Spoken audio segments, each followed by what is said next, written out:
Sejam muito bem-vindos a mais um programa Tricetados. Agradeço a todos pela audiência, peço a vocês que nos sigam nas redes sociais, @Tricetados e no YouTube, programa Tricetados. Comentem, compartilhem, quanto mais engajamento, melhor para o nosso canal crescer. A nossa convidada de hoje é a escritora Rita Alencar Clark. Querida, fala um pouco sobre a tua trajetória e os teus livros. Ok, Trícia. Antes de mais nada, eu quero te agradecer. Eu que agradeço essa presença. Gente, vocês não têm ideia de que mulher linda que é ela pessoalmente, de que mulher fina, educada. Que gentil. Muito obrigada, Trícia. Eu sou sua fã, já conhecia você. Então já, admiração mútua. Isso, claro.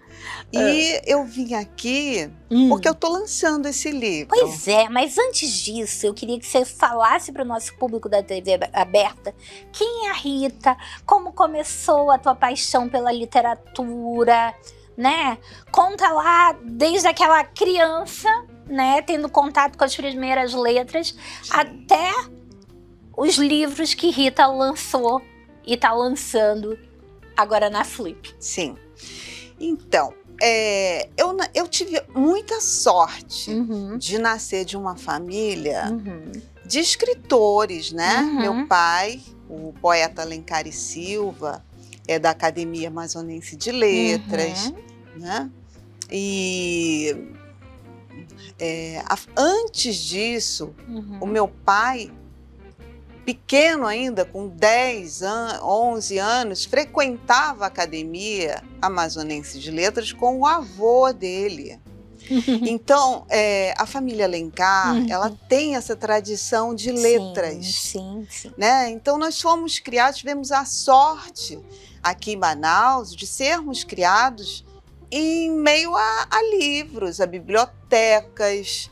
E sempre foi o lugar mais importante da residência das famílias mais tradicionais aqui do Amazonas, a biblioteca. É verdade. Né? Era o lugar sagrado, era o lugar das reuniões, dos acontecimentos mais importantes. Era o local onde as crianças meio que... Era um rito de passagem você receber o primeiro livro de adulto, teu pai pegar numa estante superior o teu primeiro livro de adulto. É isso mesmo, né? É verdade. Você está falando, eu estou lembrando aqui. É verdade. Inclusive, olha que você me fez lembrar. O meu avô, que pai do meu pai, que era um sujeito, vamos dizer, que tinha um amor pelas letras. Sim. Foi desembargador aqui em Manaus, e ele tinha essa biblioteca de corredor. Não sei se você sabe. Eu sei do que está falando. Sabe do que eu tô falando? Biblioteca de corredor, que tinha assim, era tanto livro que tinha que fazer uma biblioteca no corredor. E ele tinha uma rede que ele ficava, que ele só pegava um livro aqui e ficava lendo. E muitos netos, enfim, muitos netos, aquela coisa, correndo, brincadeiras. E assim, quando a gente estava muito, que ele não estava conseguindo ler, ele pegava um livro e o primeiro que ele pegasse, ele entregava o livro. Vai ler. Então, era o castigo era ler. Olha que coisa boa, não, na verdade, né? eu imagino que a tua família também, como a minha, tinha um hábito de, desde cedo, sugerir às crianças as obras que elas deviam ler. Então, toda semana você tinha uma obra para ler e depois discutia no jantar, né? Sim. E as fábulas, né? As fábulas de Esopo, eu lembro muito bem. Aquelas fábulas que tinham sempre um moral da história. Sim, a moral da história, moral da história. Que não só te ensinava a respeito das letras, né? Como te ensinava sempre a como ser um ser humano melhor, né? Exatamente. E também a Cecília Meirelles, Monteiro Lobato, todos esses. que era sempre o pontapé inicial para abrir esse mundo, né? Da literatura. Esse mundo da literatura. E depois a gente passava para os livros mais adultos, né? As biografias, né? Exato, é verdade. Até chegar nos livros mais difíceis de se entender, né? O sujeito não era como hoje, né, Rita? Que o sujeito tá ali no videogame e de repente joga uma Odisseia na frente dele. Joga um Machado de Assis. Não dá nem pra competir. Com 13 anos de idade e ele diz, meu Deus, o que é que eu vou fazer com isso? É verdade. Aliás, eu acho que Machado de Assis não deveria, na maioria dos casos, nem ser literatura para menores. Porque primeiro que não vai entender. Primeiro que não vai entender. Vai criar uma certa resistência. Segundo, não é nem só isso, é que tem coisa pesada. Tem coisa pesada. Por exemplo, O Cortiço, que é um livro que todo adolescente detesta ler no ensino médio. Ele é um livro que... Ele chega a ser imoral, né? Mas porque ele é o realismo. Isso, né? Mas muito necessário para compreender a história do Brasil. Só que numa idade mais avançada, né? Então, eu acho que os nossos pais, eles conseguiam saber fazer uma escadinha. Essa triagem, né? Uma escadinha de como a gente ia progredindo na leitura. É verdade. Para preparar a gente para o que iria. O que hoje não acontece, porque as escolas jogam um monte de conteúdo, né, num garoto, os pais não indicam leitura nenhuma, e aí ele chega numa determinada hora sem preparo algum para ler as obras que jogam, e ele vai simplesmente detestar a literatura. Que é o que está acontecendo com essa nova geração, né? Esse é um trabalho que assim, é preciso ser feito. É um trabalho de formiguinha, mas os professores de língua portuguesa e literatura, eles têm que ter esse timing de indicar leituras. O problema não é o timing deles, desculpa te cortar, Rita. É que nós temos toda a descrição do que o Enem exige.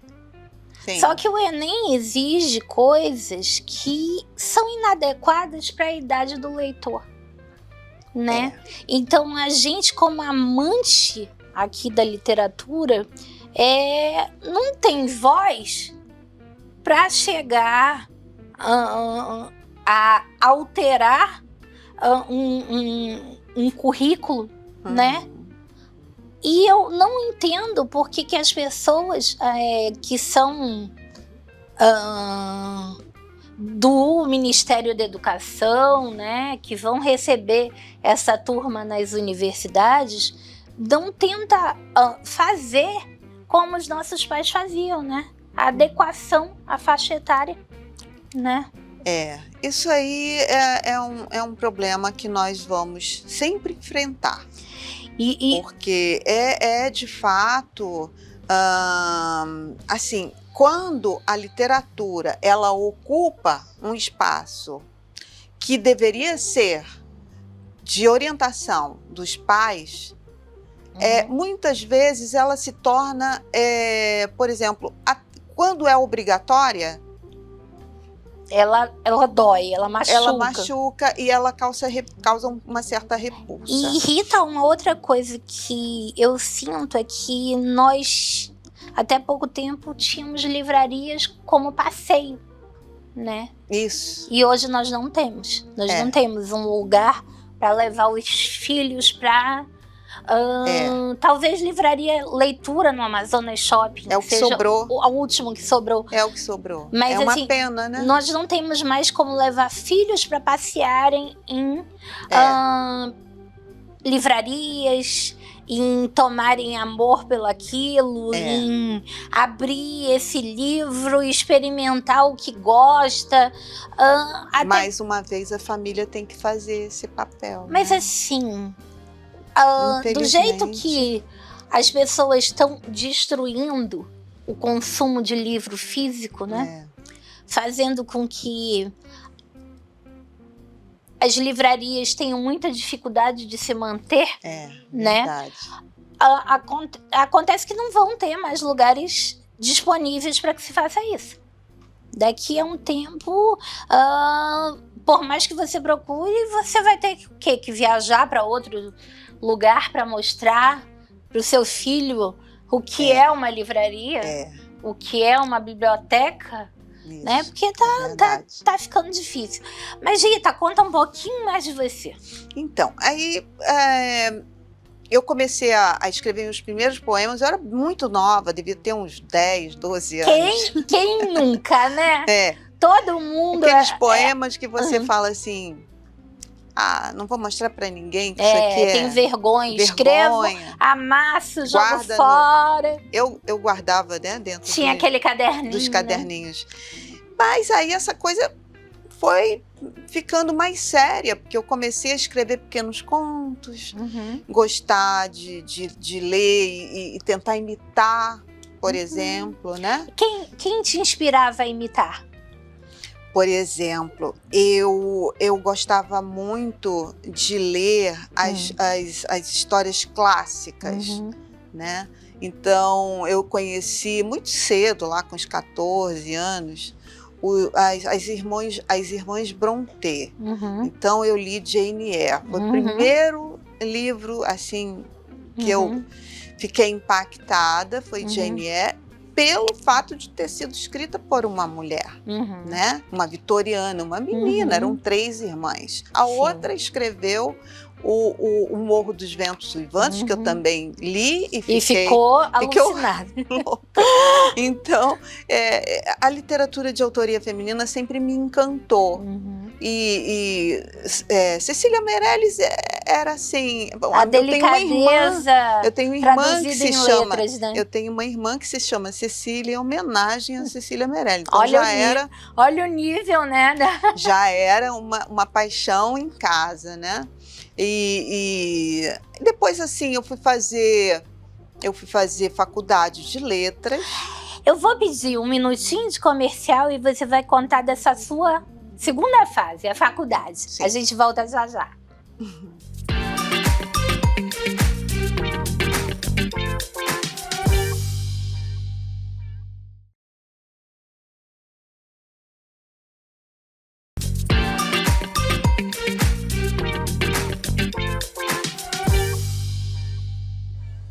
Voltando aqui para esse segundo bloco com a escritora Rita Alencar Clark. Rita, você começou a falar sobre o seu período de universidade, onde você foi estudar letras. Sim. Né? Você começou na Universidade de Santa Úrsula, no Rio de Janeiro, e continuou aqui na UFAM, né? Na UFAM. E aí? Quando você chegou a estudar letras, você disse, é isso que eu sempre quis, é o meu sonho, me conta. Exatamente, Trícia. Eu nunca pensei em fazer outra coisa. Quando eu fui fazer o vestibular, eu já sabia que eu queria fazer letras. Eu queria fazer letras porque eu queria entender mais sobre o mundo da literatura. Que pra gente era a melhor viagem que existia, Era né? a melhor viagem a nossa geração era... Exatamente. Eu comecei na Santa Úrsula, fiz um período, meus pais se mudaram de volta para Manaus, porque a nossa vida sempre foi Manaus e Rio, a gente vinha passar muitas férias aqui em Manaus. Mas assim, nós vivemos muito tempo no Rio de Janeiro, por conta do trabalho do meu pai. Sim. Mas quando nós voltamos, em 84, já existia a UFAM, que na verdade era a UA, né? No campus, onde tem até hoje. E eu dei uma sorte danada. No começo eu fiquei um pouco assim, chateada. Mas depois, quando eu vi do que se tratava, eu vi que eu ia estudar por exemplo, uma disciplina que eu jamais poderia sonhar em outro lugar estudar, que é a literatura amazonense. Mas assim, foi uma satisfação muito grande quando eu me vi dentro da UFAM, estudando aqueles grandes poetas e escritores que eu já até conhecia da casa do meu pai. Ai, adoro. Sim, Quem você já conhecia, Rita? todos eles. Fala um. Márcio Souza. Jorge Tufia, Márcio Souza, o Arthur Ingrácio, o Elson Farias, o Antístenes Pinto. Já tá bom, né? Todos eles, Todos eles. E assim, eram amigos do meu pai, mas que todo final de semana estavam lá sem convite, não precisava convite. E aí, Rita, com que idade você começou a escrever seus livros? Então, eu escrevi muito cedo, escrevi um livro com 18 anos. Eu ganhei um prêmio lá em Curitiba. Eu ganhei um prêmio que era regional, era como se fosse um concurso de escolar. E eu me meti lá, falei, bom, eu sei escrever. Eu quero, eu posso, por que não? E aí me inscrevi, só que a gente tinha que se inscrever com um pseudônimo, não podia ser com seu nome, né? Então, para não ter privilégios. Quando eu coloquei Calixto, o que as pessoas pensaram? Não, e tinha um preferido que todos os anos ganhava. O pseudônimo dele era Lobinho. Então, ele ganhava. Eu disse, não, esse ano ele não vai ganhar. Quem vai ganhar sou eu. E ganhei. Quando eles chamaram o nome Calixto... Imaginavam um rapaz. Um rapaz, né? E subo eu, toda gatinha, para pegar meu prêmio, né? E todo mundo assim, como assim, Calixto? Eu tive que explicar que Calixto Contar é um nome toda a grego, história. que é o nome feminino e tal, e tal. Me apresentei. E a partir deste prêmio, eu ganhei a impressão de 300 exemplares de um livrinho que eu tive que preparar em uma semana. Nossa! Porque senão a editora ia passar alguém na frente. Não tá pronto, então? E eu, em uma semana, consegui fazer meus poemas e tal, publiquei o livro. E esse livro veio parar aqui em Manaus, claro que meu pai trouxe para cá. Fiquei bem conhecida aqui, a ponto de integrar a primeira antologia de mulheres, da mulher amazonense. De poetas, mulheres poetas amazonenses. Em 1984, que já é até um clássico da nossa literatura. Então, por incrível que pareça, tá lá a Violeta Branca, Astrid Cabral, nossa, muita gente, só mulheres potentes e maravilhosas, e eu, novinha de tudo, lá, porque eu já tinha um livro, e eles gostaram, e o organizador da antologia, que é o Danilo do Silvan, ele gostou da minha poesia e me convidou para participar. Rita, me conta um pouco dessa obra aqui que você acabou de lançar. Então, essa obra, Em Versos do Meu Verso, esse título, inclusive, ele foi bolado a duas mãos. Eu e meu pai. Foi assim, eu estava querendo lançar um livro, isso no final de 90, já tinha bastante material para lançar o livro, mas assim, fiz uma seleção, esse não, esse sim, selecionei uns 25. Montei, naquela época não tínhamos nuvem, não tínhamos nada, era... Aqui, ó, datilografar. Olivete ou então manuscrito? Eu tinha uma elétrica, era fantástica. Já tinha uma IBM? Já tinha aquela elétrica, Olivete. Olivete elétrica. E aí, preparei, a boneca, mandei encadernar com a capinha azul, levei para o meu pai, para nós acharmos o título. Esses parênteses com um hífen foi ideia dele. Eu tinha apenas colocado em versos do meu verso. E ele, assim, olhou para o título, assim, vamos melhorar isso. Já com a experiência, Sim. né? E ele criou isso, eu achei genial. E pronto, acabou, é isso, é o título dele, né? Ficamos felizes. E com esses 25 poemas, eu falei, pai, vamos dar por favor, você pode corrigir, dar uma olhada, dar uma mexida, pode ficar à vontade, não tem problema. Se tiver que riscar, tiver que fazer alguma alteração, ele está ainda em construção. E aí, nós fizemos umas 2 reuniões e aconteceu de mudar de um apartamento de Copacabana para outro apartamento de Copacabana. E nessa mudança, essa boneca indevidamente foi encaixotada junto com os documentos de trabalho dele, e ficou umas planilhas. Em local incerto e não sabido. E não sabido durante quase 30 anos, 27 anos ele ficou perdido. Nossa! Eu fiquei devassada, meu pai também, mas nós nos conformamos, né? Mas eu continuei, eu sempre pensei que esse livro, um dia eu ia conseguir recompor na minha cabeça ele. Então, eu preferi publicar, eu tenho publicado durante esses anos todos, praticamente 2 coletâneas por ano. Nossa! Eu tenho aí umas 30 coletâneas já publicadas, porque eu acho que era uma maneira de eu me manter na literatura, mas uma e me produção fazer muito boa. conhecer e deixar meio que um rastro. Que eu acho que a coletânea serve para isso. Eu sempre pensei, eu só posso continuar a minha literatura a partir do momento que eu publicar o Em Versos do meu verso. Eu não conseguia terminar. Até que chegou a pandemia e as minhas irmãs vieram do Rio de Janeiro com umas caixas do meu pai.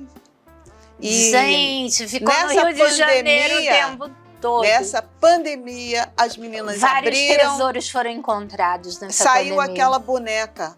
A minha irmã falou assim, achamos o teu livro de capa azul. Meu Deus do céu. Eu falei, meu Deus, que coisa maravilhosa. E aí, foi o caminho dele, foi resgatado. Eu acresci mais 25 poemas, porque na minha cabeça ele teria que ter 50 poemas. Então, ele foi acrescido de mais 25 poemas. Talvez ele tenha ficado tanto tempo perdido para que você possa ter poemas da maturidade ao lado de poemas, exato, né, de uma Rita mais jovem, sim, menos experiente. Sim. O livro, ele tem essa característica de retratar não só o pensamento do autor, mas o pensamento de toda a coletividade, né? Coletivo. Mas, Rita, falando em coletivo, você também tem uma obra coletiva que você vai lançar agora na Flip. Exato. Você pode mostrar pra gente? Posso. Gente, pra quem não conhece, a Flip é a Feira Literária de Paraty, que acontece na cidade de Paraty, no Rio de Janeiro, uma cidade lindíssima. E você vai lançar na Feira Literária de Paraty, na Flip. Eu vou lançar. Esse livro, que é uma obra coletiva. O Em Versos, ele foi publicado pela Toma Aí um Poema, que é uma editora jovem de Curitiba. E ela é uma editora de mulheres. Deixa eu ver essa obra. Essa obra aqui é uma obra coletiva do nosso grupo. Olha aqui. Chamado Enluaradas. É o segundo tomo das Bruxas. Teve o primeiro ano passado, eu também faço parte do primeiro Tombo das Bruxas. A organizadora é uma amazonense, a Marta Cortesão, que é de Tefé. Olha. Mas que mora em Segóvia, na Espanha. Marta, um abraço para você. Martinha.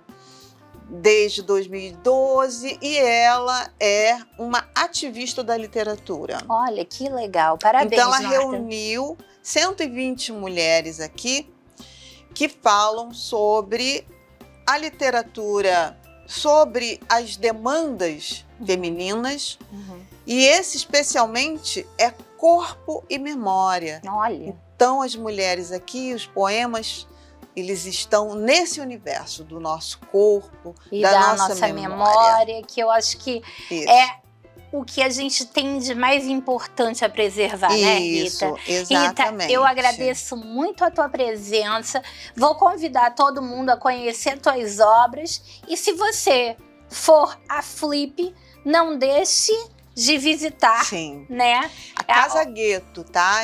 Nós temos lá uma casa já que nós vamos fazer lançamentos coletivos. Isso chama-se a Casa Gueto, porque cada editora tem uma casa. A nossa é a Casa Gueto. Inclusive tem outra escritora daqui que está lançando lá também, além de nós, é a Miriam Scott, que lançou. Vai lançar um livro de crônicas, do qual eu faço o prefácio. Prefácio não, desculpa, a orelha. A orelha.